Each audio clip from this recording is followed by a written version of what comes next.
നടി നയൻതാരയ്ക്കെതിരെ ഹൈക്കോടതിയിൽ case file ചെയ്ത് ധനുഷ്. തന്റെ അനുവാദം വാങ്ങാതെ നെറ്റ്ഫ്ലിക്സ് ഡോക്യുമെന്ററിയിൽ താൻ നിർമ്മിച്ച നാനും റൌഡി താനിലെ ദൃശ്യങ്ങൾ ഉപയോഗിച്ചുവെന്ന് ആരോപിച്ചാണ് ധനുഷ് നയൻതാരയ്ക്കെതിരെ കേസ് ഫയൽ ചെയ്തിരിക്കുന്നത്. നയൻതാരയെ കൂടാതെ ചിത്രത്തിന്റെ സംവിധായകൻ വിഘ്നേഷ് ശിവനെതിരെയും ധനുഷ് പരാതി നൽകിയിട്ടുണ്ട്. നയൻതാരയുടെയും വിഘ്നേഷിന്റെയും ഉടമസ്ഥതയിലുള്ള റൌഡി പിക്ചേഴ്സ് പ്രൈവറ്റ് ലിമിറ്റഡിനെതിരെയും ധനുഷിന്റെ wonder bar films private limited case file ചെയ്തിട്ടുണ്ട്.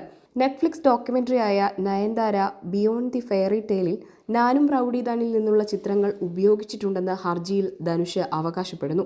നെറ്റ്ഫ്ലിക്സ് ഇന്ത്യയിലെ ഉള്ളടക്കങ്ങൾ റിപ്പോർട്ട് ചെയ്യുന്ന സ്ഥാപനമായ Los Gatos production services India LLP എന്ന സ്ഥാപനത്തിനെതിരെ കേസെടുക്കാൻ അനുമതി നൽകണം എന്നാവശ്യപ്പെട്ട് ധനുഷിന്റെ കമ്പനിയും ഹൈക്കോടതിയെ സമീപിച്ചിട്ടുണ്ട്.